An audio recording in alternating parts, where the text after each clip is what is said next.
Thank you for joining us today, Haresh. Thank you for having me. It was very different from what it is now. We used to be called Japan Toastmasters Council. Today it is called District. It was basically an organization with 38 or 40 clubs spread all over Japan. As regards numbers of members, I think we had less than 1,000 Toastmasters all over Japan. 38 clubs, each club with about 20 to 25 means the numbers are less than 1,000 all over Japan. Communication among members, we didn't really have internet in 1995. When you had to organize a meeting, or if you were the Toastmaster of the evening, it meant making phone calls. It meant sending faxes.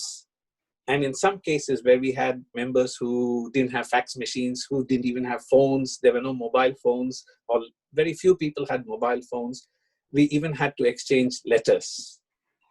Letters. Oh, right. It was totally different. And when you had to publicize Toastmasters activities, it was in the form of putting in notices in your community newsletters, in your newspapers used to have a free classified advertisement, putting in notices over there.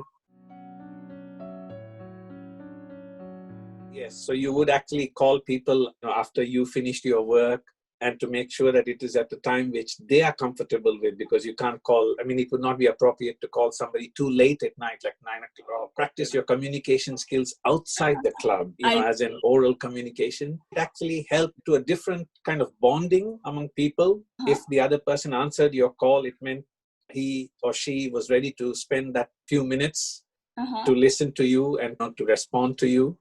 Before the meeting, you would need to call to find out the speech title, and then interact with the general evaluator. So general evaluator would interact with the evaluators.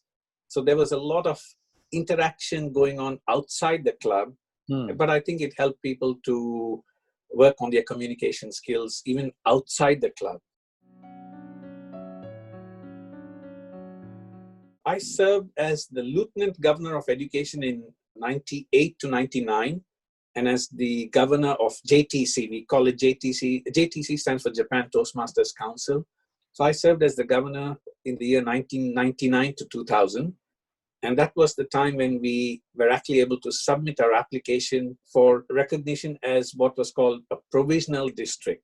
I think you need 60 or 65, I don't remember the exact number, to be a full-fledged district. But Toastmasters International had a provision where a country, I believe it was more than 35 clubs, could submit an application for recognition as a provisional district. The understanding is that although only have about 35 clubs, when you submit this application, you, as in the organization, is committed to growing to at least 60 or 65, that minimum required number, within 3 years. So we submitted this application during my term. It was approved by the end of my term. On July 1st, 2000, we started functioning as a provisional district. This was an initiative taken by JTC governors before me. It actually came into motion, I think, in the year 1998, if I remember correctly, because that was the time when Toastmasters International as an organization was trying to grow globally. Toastmasters International had a goal, Vision 2020. They wanted to have 20,000 clubs worldwide with 20 members each. So we're talking about 400,000 members. JTC, Japan Toastmasters Council, in those days decided that also want the organization in Japan to grow. Came up with our own version of this vision and called it Vision 2010-2020. This was about trying to grow to 100 clubs in Japan by the year 2010 and 200 clubs in Japan by the year 2020. And this was an initiative, if I remember right, started by Toastmaster Hayashi, who used to belong to Saitama Toastmasters Club, and Peter Fujiyama, who was also a member of Tokyo Toastmasters Club, and a few other people. One of the more prominent members was Toastmaster Nagisa Watanabe, who served as Lieutenant Governor of Marketing when I served as Lieutenant Governor of Education. Back in those days, it seemed like a really ambitious project. The one thing which gave us hope that it would be possible was if we actually achieved recognition as a district from Toastmasters International, that we would have the full support of Toastmasters International in this process. And also Toastmasters International conducts annual training sessions for the top, I believe, 3 officers of the district every year. When we were JTC, we didn't enjoy that privilege. That was one.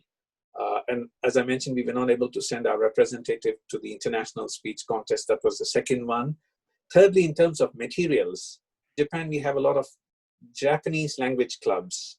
These were not actually recognized or didn't get any support from Toastmasters International as a whole in terms of coming up with Japanese materials, manuals in Japanese. So all that was being produced, translated, made locally, as in within Japan. And of course, modern technologies evolved. We had the internet to publicize events.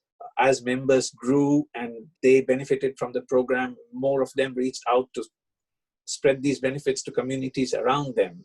Yes, it seemed like a really challenging project back in those days, but I think thanks to different factors and especially the enthusiasm of the members in the years to come, we have achieved it.